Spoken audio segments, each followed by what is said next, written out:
Hi, welcome back to my channel. I'm Bruce Trick. I'm a custom jeweler and I'm here to answer any questions you might have about custom jewelry or just jewelry in general. Another question that I get asked a lot is, what does the process look like for custom jewelry? If you're a person that wants to go to a custom jeweler and just say, make me something, then custom jewelry is probably not for you. You probably want to go with maybe more of an artistic jeweler, follow a jeweler that you really like their style of, and then you can ask them to do that.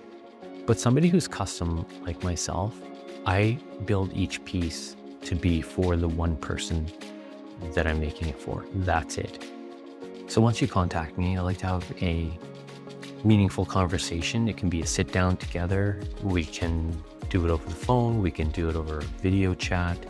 Any way works for me, as long as I get to know you, why you're building this piece, why you want me to make it. Oftentimes there's sentimental reason. A lot of the pieces that I make are sentimental, and others are they're for like engagement and wedding. And the sentimental pieces are where we use something that's been passed down. For example, a grandmother's ring or brooch, and we use the gemstones or some of the gold out of that to make a piece for them. So those are the two main circumstances that I find that I'm making custom jewelry. When we sit down for the conversation, I like to ask a lot of questions, mostly about you and your lifestyle. What do you do for a living? What are your hobbies? How are you with jewelry? How do you wear it? Do you take it off when you're cleaning? Or basically, how do you wear your jewelry on a day-to-day basis?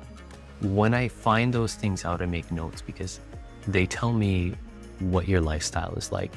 And when I'm designing a piece of jewelry, I actually like to build it around your lifestyle. If you're out rock climbing for your hobby, but then you go to work and you're a nurse and you put on gloves every day, we're gonna need something that's gonna be more structurally sound, lower set, maybe a little bit heavier, but still look elegant. There's many factors. It really depends on you. So that's why I like to have these in-depth conversations so that I can design a piece based on not only what you like, but also on your lifestyle.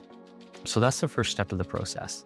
Once I have a good idea, then I like to either do a sketch, or if we already have a great idea that you want, we can skip the sketching phase. But either way, the next phase is the estimate. We work on our sketch.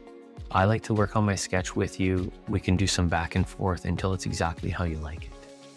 Once the sketch is completed and I have your approval on the sketch, then I like to work into the CAD modeling phase. I'll actually build your ring in the computer, make a 3D model of it for you to see. I'll send you these pictures. They're going to be renders. They look very realistic. So it really helps you to visualize what is going to be made without actually having made it yet. So that stage really helps to really solidify that design in your mind.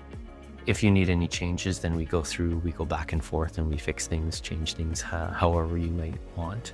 Once it's perfect, once you've approved that step, then we move into the wax modeling phase. Now, I know a lot of custom jewelers don't do that. They skip it, but for me, it's actually very important, I think. Making a wax model and having you come in to see it, or even me making a video of your wax model with me holding it, helps so much. Why? Is because when you're looking at the renders, those computer generated images of what your ring's actually gonna look like, when you're looking at those, there's no background.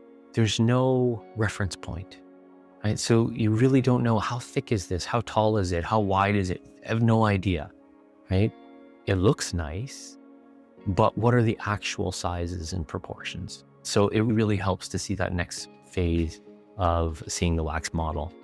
Once you've approved the wax model, then we go to cast and finish. So your side of it's done, then we work our magic, and in the end, you get a very beautiful piece that you've approved every step of the way, and it's exactly how you want it. All right, so I hope that helps tell you a little bit about our process. Feel free to ask any questions down below. Please like and subscribe, and I hope to see you in the next one. Thank you.